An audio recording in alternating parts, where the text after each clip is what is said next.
équitable à tous à la justice.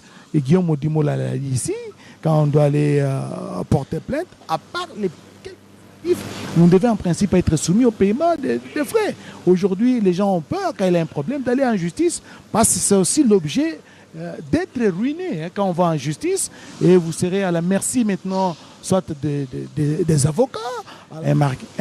Il est question justement de jeter un regard rétrospectif, un regard dans les rétroviseurs pour voir qu'est-ce qui a été fait.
Nous vous prions de vous asseoir.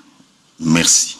Très respectueusement, nous invitons son Excellence, Monsieur le Président de la République, chef de l'État et magistrat suprême, à prononcer son discours.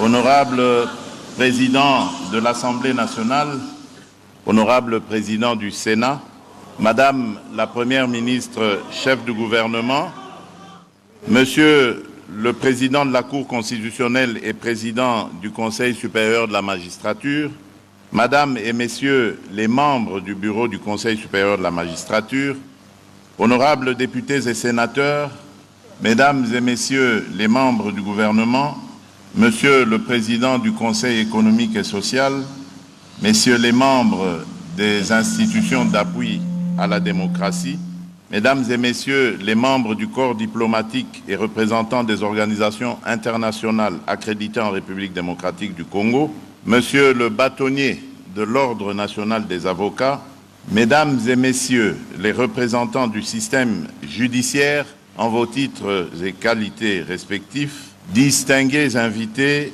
Mesdames et Messieurs. C'est avec une profonde solennité et un immense sentiment de responsabilité que je me tiens devant vous aujourd'hui à l'occasion de l'ouverture des États généraux de la justice en République démocratique du Congo. Cet événement crucial nous offre l'opportunité de scruter avec lucidité et honnêteté l'état de notre système judiciaire, d'identifier les défis qui entravent son fonctionnement et de tracer ensemble les voies de sa renaissance. Ma présence en ce lieu n'est pas un simple acte protocolaire destiné à être inscrit dans les lettres de noblesse du ministère de la Justice. Elle est plutôt le symbole de mon engagement ferme de restaurer la justice de notre pays. Elle est plutôt le symbole, disais-je, de mon engagement ferme de restaurer la justice de notre pays afin d'être en adéquation avec les saintes écritures qui consacrent la justice comme un vecteur d'élévation d'une nation, ainsi qu'il est écrit dans Proverbe 14, verset 34, « La justice fait la grandeur d'une nation ». Le peuple congolais, au nom de qui, conformément à l'article 149 alinéa 3 de la Constitution, la justice est rendue, exige une justice qui porte haut les valeurs d'intégrité, d'impartialité et d'équité. Très souvent, nos concitoyens se sentent trahis lorsque les principes fondamentaux de la justice sont bafoués par certains acteurs pour satisfaire leurs intérêts personnels et leur appétit du gain indu. En tant que magistrat suprême, c'est avec détermination que je me tiens ici pour affirmer que notre appareil judiciaire sera restauré, bon gré, mal gré.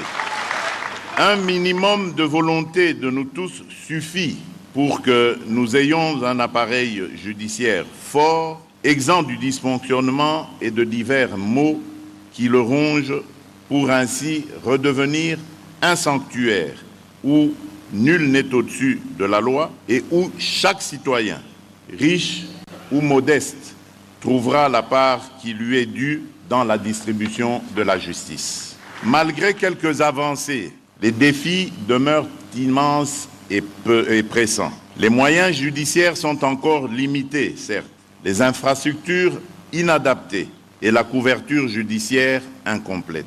À cet égard, j'ai instruit le gouvernement d'accélérer la construction de nouvelles infrastructures judiciaires et surtout la construction d'établissements pénitentiaires pour résoudre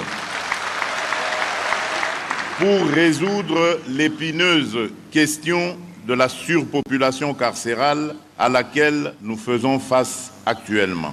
J'attache du prix à cette question. Mais au-delà des moyens matériels, il est des antivaleurs, plusieurs fois décriées et qu'il faut à tout prix éradiquer. Il s'agit principalement de la corruption et de l'impunité. Ces antivaleurs qui minent la mission et trahissent le devoir de la justice appellent obligatoirement une thérapie de choc, comme l'a dit le ministre d'État.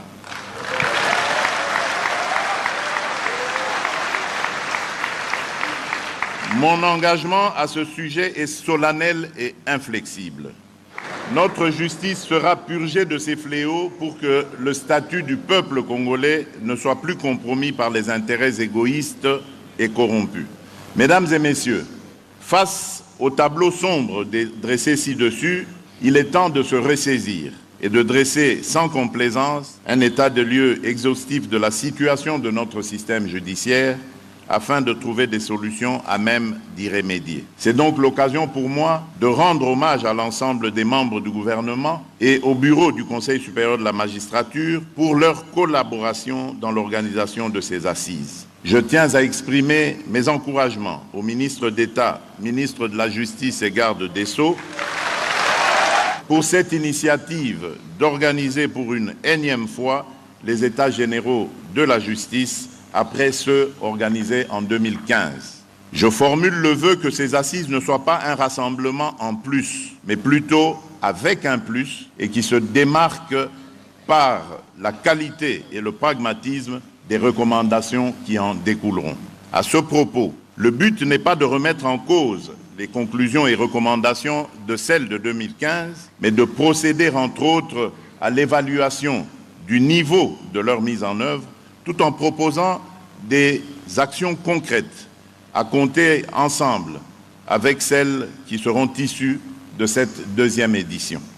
Aussi, ce moment me paraît indiqué, comme je l'avais déjà préconisé lors de la deuxième réunion ordinaire et de la première réunion extraordinaire du Conseil des ministres, tenue respectivement le 21 juin et le 9 septembre 2024, de peaufiner davantage la réflexion sur la mise en place d'un parquet financier ayant pour mission de poursuivre de manière spécifique les infractions de détournement des deniers publics et aussi sur la possibilité de créer un service national du renseignement pénitentiaire qui devrait être capable d'anticiper et de prévenir des évasions à répétition que nous connaissons et qui aura notamment pour mission de coordonner efficacement la surveillance et la sécurité au sein de nos établissements pénitentiaires. Par ailleurs, nous devons également penser à moderniser notre appareil judiciaire, notamment en y insérant l'utilisation de technologies numériques pour faciliter les procédures et réduire les délais de traitement des affaires.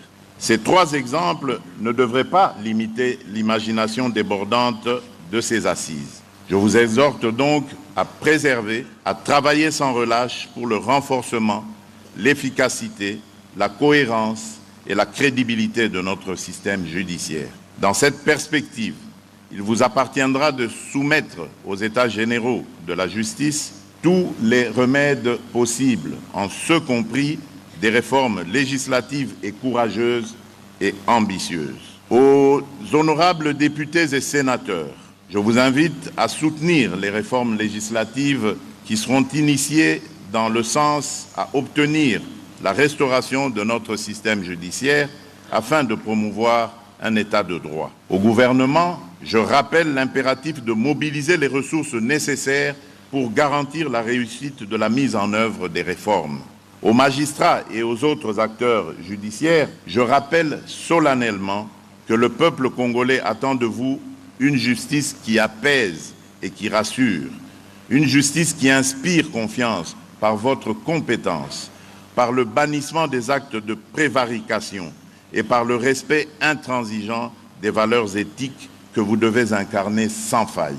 Le Congo ne va plus tolérer ni l'incurie, encore moins la complaisance. Chaque décision, chaque acte, chaque parole doit être le reflet de l'intégrité et de l'honneur que vous êtes appelés à incarner. Personnellement, je crois en vous et que, loin d'être la risée de la société, vous pouvez encore donner le goût de ce noble métier à nos enfants pour qu'ils aspirent à devenir des magistrats et à appartenir à votre corps d'élite.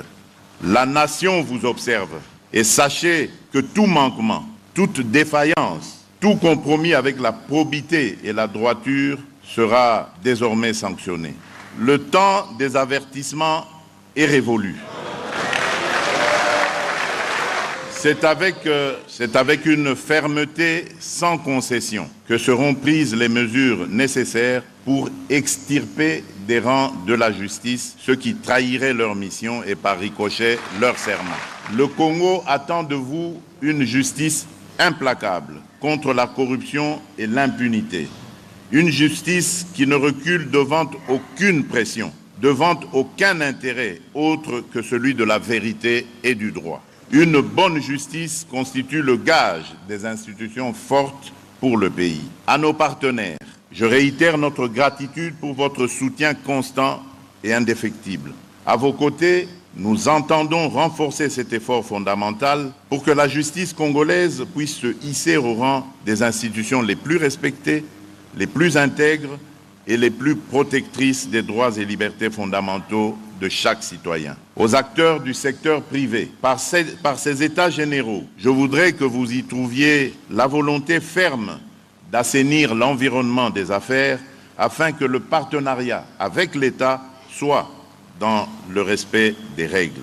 Je vous lance un appel pour une participation remarquable afin que votre voix soit entendue de ce que vous pensez et qui peut être amélioré. J'ai conscience du rôle et de la place du secteur privé dans le relèvement de notre pays. Ce que je recommande aussi est cette sincérité dans les rapports avec l'administration publique. Mesdames et messieurs, distingués invités, la tâche qui nous attend est immense, mais l'histoire nous enseigne que seules les entreprises portées par une vision claire, une détermination sans faille et une volonté de faire survivent aux épreuves du temps.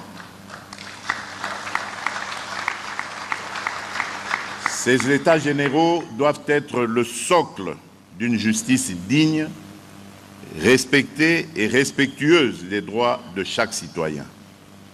Je vous exhorte donc à formuler des recommandations concrètes et applicables pour que toute réforme qui sera préconisée ne demeure pas un rêve lointain, mais devienne une réalité. En terminant mon allocution de ce jour, je nous rappelle encore ce que disent les Saintes Écritures dans Psaume 106, verset 3, je cite, « Heureux ceux qui observent la loi, qui pratiquent la justice en tout temps. » Cela dit, je déclare ouverts les États généraux de la justice et souhaite plein succès aux travaux y afférents.